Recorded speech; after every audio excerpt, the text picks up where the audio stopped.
দেখেন মায়ের কাছে কিন্তু প্রত্যেকটা সন্তানই সমান।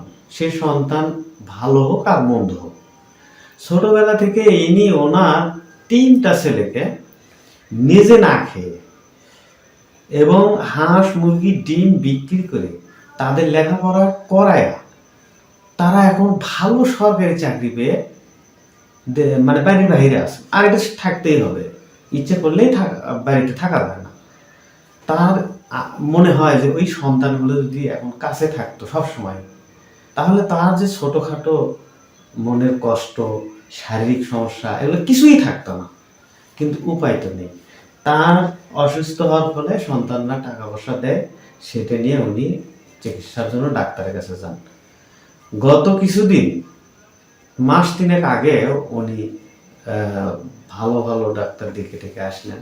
আসার পরেও ওনার আসলে সত্যিকার অর্থে কি হয়েছিল আপনার নিজে মুখ থেকে শুনুন। আপনার কি শরীরে কি হয়েছিল? ব্যথা হয়েছিল না জ্বর নাকি? মাথা ব্যথা, হাঁটু ব্যথা। নামাজ পড়ে পারতেন না? না, পায়ের গিরা ব্যথা, চেয়ারে বসতে বসতে নামাজ পড়ছিল। আচ্ছা, তারপরে আল্লাহ দিলে কি খাইতেন তখন? ডাক্তারের কাছে কি দিত? ওষুধ পাতি দিতে, কিন্তু তা খায় কিছু হতো না। আচ্ছা, তো তারপরেও তো খাইছেন? হ্যাঁ, ভালো হবি বলেই খাইছি।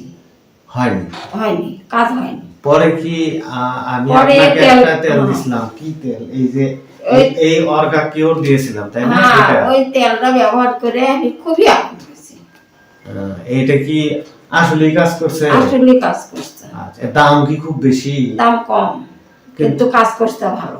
আচ্ছা, আপনি কি মনে হয় এটা অন্য মানুষ নিলেও উপকার পাবি? উপকার মানে আপনি কি এখন একবারে ভালো? একবারে ভালো হয়েছে, আমি সুস্থ হয়েছে আল্লাহ দিয়ে। আচ্ছা, তাহলে এইটাও আপনার 3 সন্তানের মধ্যে এটা একটা সন্তান? এটাও একটা সন্তান। তাহলে 4টা সন্তান থাকতে ভালো হয়েছে, এটাও একটা সন্তান। আচ্ছা, ঠিক আছে। আপনার মতামত, আপনি যেহেতু নামাজ পড়েন, এই যে যায় নামাজে বসে আছেন, পাশে আপনার কোরআন শরীফ আছে, আপনার কোরআন শরীফও পড়েন, তো আপনি আরো বেশি দিন বাঁচেন, ভালোভাবে থাকেন, নামাজ পড়েন, কোরআন শরীফ পড়েন, আর মানুষের জন্য দোয়া করবেন, যারা এই সমস্যা দোয়া করবেন। এটাই তো কথা।